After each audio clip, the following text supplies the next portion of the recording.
حبايبي ومتابعيني على قناتي انا وبناتي اماراتي. النهارده هنعمل حاجه حرشه كده بس برضو صيامي. هنعمل حواوشي بطريقه لذيذه جدا. بس اللي اول مره يشوفني وحابب يشترك في القناه يا ريت ما ينساش يشترك في القناه ويفعل زر الجرس على الكل عشان يوصلوا كل جديد. تعالوا نشوف كده مقاديرنا ايه حبايبي. عشان نعمل الاكله الحلوه السريعه الاقتصاديه الصيامي كمان سهله جدا وبسيطه. وهنعمل بقى اكله حواوشي سريعه كده، عايزينها غدا عايزينها عشاء زي ما انتوا حابين. تعالوا بقى نشوف عندنا ايه مقادير. المقادير اول حاجه بطل المقادير هو الفول الصويا. ده ربع كيلو، انا هاخد منه يعني ربع الا شويه صغيرين علشان ايه ما يبص مني ويبقى كميه كبيره لان هو كده كده بينفش. هاخد شويه هنا في حله، شويه حلوين كده عشان احنا لسه هنضيف عليه بقيه المقادير دي. انا عندي هنا ميه سخنه بس مش بتغلي عشان مش عايزاه يبوظ مني ويبقى يعني ايه طري بزياده. هنبدا نضيف كده لغايه ما الميه تتشرب. انا عندي الميه ازازه الميه دي سخنه، احط شويه شويه كده، مش لازم اغرق الصويا بتاعتي، مش لازم اغرقها. انا هحط كميه من الميه بس واعرف وابدا ابص بس كده عليها عشان انا مش عايزه ابوشها، انا عايزاها تبقى شبه اللحمه المفرومه فعلا زي ما انتم شايفين كده. احط كميه كمان من الميه، اظن دي كميه كويسه قوي. خليهم بقى على جنب كده، خليهم كده على جنب وابدا بقى اوريكم المقادير بتاعتنا هي ايه. المقادير بتاعتنا عباره عن بصلتين كبار، كام فص من الثوم فريش، عندي هنا فلفل بارد على حامي، لو عندك اطفال بلاش الفلفل الحامي لان الحواوشي اساسه الفلفل الحامي يعني. عندي هنا قطيتين، عندي هنا اختياري جزرايه عشان تزود القيمه الغذائيه. عندي هنا بقى دي الخلطه بتاعت الحواوشي، انا جايباها من العطار فيها كل حاجه بس انا حبيت اضيف شويه اضافات. حطيت سنه شطه صغيره، حطيت بابريكا، حطيت مرقه فوريه، خلي بالكم من الملح وتحطوا عشان المرقه الفوريه فيها ملح.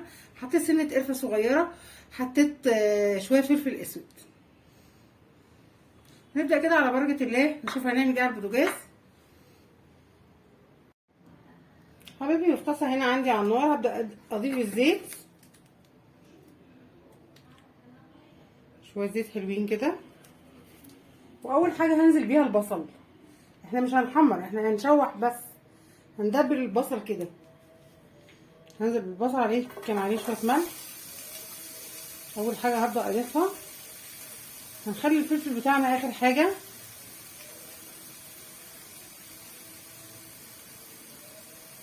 دي تشويحه حلوه كده. والثوم دون هنهرسه برضو ونحطه، نشوح تشويحه حلوه كده. نعلي بس البوتاجاز.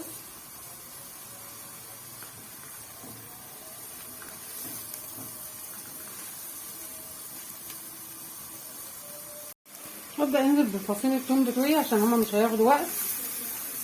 انا دقيقهم كده. الثوم بقى الفريش بيبقى بيدي طعم حلو قوي قوي في الحواوشي.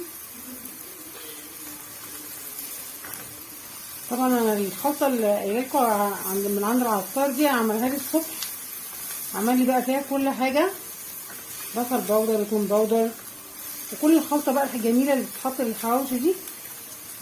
بس انا بحب ازود شويه توابل من عندي كده او اعلي التست بتاع الحواوشي بيها. البصله بتاعتي كده دبلت شويه، هنزل بالقوطه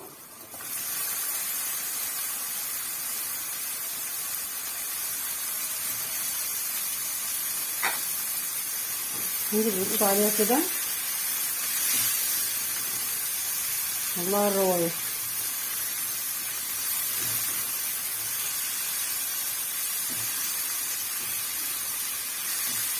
الروايح طالعه حلوه قوي قبل ما نحط التوابل. حتى ريحه الثوم مع البصل مع القوطه جامده جامده جامده. كمان هنزل بالفلفل بتاعي والجزر. الحاجات بتاعتي بتاخد تشويحه بس يا جماعه مش هتستوي قوي.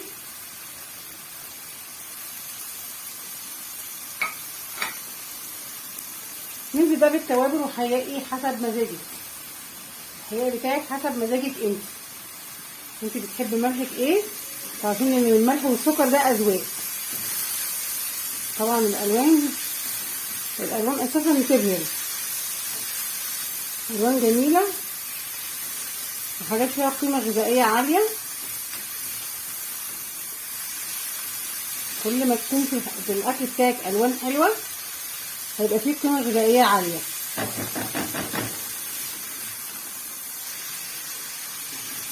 خاصه ان ده مفهوش رحمه بقى، ده فيه فول صويا يعني.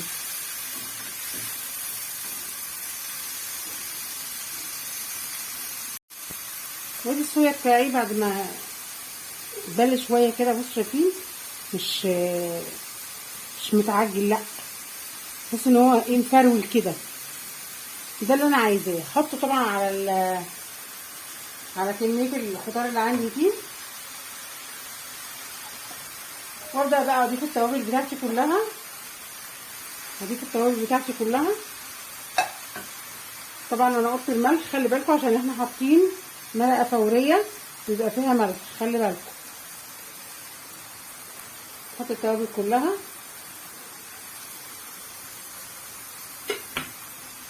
ونحط الحقيقه بقى حسب مزاجنا. ممكن نضيف معلقه صلصه عشان تدي شكل حلو للصويا. نضيف معلقه صلصه، وهنا هضيف معلقه صلصه كده زي ما انتم شايفين عشان تخلينا الصويا شكله احلى، تدينا على لحمه شويه، نرفع سقف تخيلاتنا بقى على اللحمه يعني. اللهم اني صايم.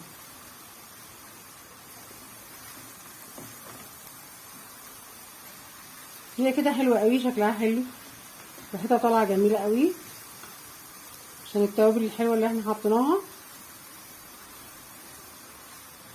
هديها تقلبتين تاني وهجيب العيش بتاعي. المفروض ان احنا، انت طبعا لو عندك عيش طري عادي مفيش مشكله، بس انت لو عايزه تجيبيه على طول وهتعمليه دلوقتي على طول، هتقولي بقى ايه بتاع الفرن يخليهولك ايه نص سوا او يبقى ابيض من فوق كده عشان ما يتحرقش وانت بتحمريه. لحمه مفرومه دي ولا مش لحمه مفرومه دي يا متعلمين بتوع المدارس؟ طعمها خطير خطير خطير. اتمنى تجربوها وتقولوا لي رايكم. ممكن تعملوا بيها اي حشوه على فكره. تعالوا بقى يا امارات نشوف احنا هنعمل ايه. احنا خلصنا الحشوه بتاعتنا. عندي بقى العيش بتاعي، يعني ميبقاش مستوي قوي، يبقى يا دوبك كده ايه على خفيف. هتلاقوا كمان العيش الباقي كده، حتى لو مستوي قوي برضه هنخلي بالنا واحنا بنحمره. انا فتحته كده بالمقص، بلاش تفتحيه بالسكينه علشان هيبوظ منك ويبقى شكله مش حلو خالص. هنبدا كده. عندي زيت، هبدا كده يعني ايه احط زيت كويس جدا عشان يطر العيش، منه يطر العيش ومنه ايه يخليه وشه يحمر. نبدا نحط الزيت كده ونحط الحشوه بتاعتنا. حطي بقى الكميه اللي انت عايزاها. نحط الحشوه بتاعتنا كده ونظبطها. انا عندي دول هحطهم في 10 ترغيفه. هحط ايه كميه يعني متوسطه، مش هحط كميه كبيره قوي ولا صغيره قوي. اظبط كده الحشوه بتاعتي واشيل بقى على جنب. نكمل الكميه وارجع لكم حبايبي. وهنا هحط شويه زيت بقى في طاسه وهبدا احمر ايه الحواوشي بتاعي.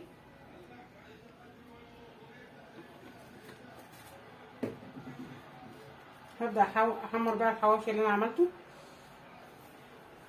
بسم الله كده.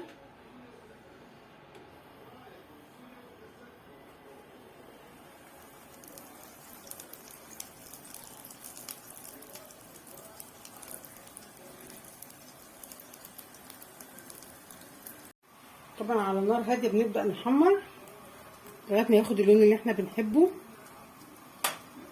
اهم حاجه ما يتحرقش مننا، يعني اللون ده حلو قوي كده، كويس قوي. شوف بس الوش ده عباره حلو قوي كده. هكمل الكميه بقى ونرجع تاني. ودي بقى حبايبي الحواوشي القمر بتاعي الصيامي. تعالوا بقى نشيل الورده بتاعتنا دي على جنب كده ونشوف الجمال ده. نقطع كده، نسمي بسم الله ونقطع.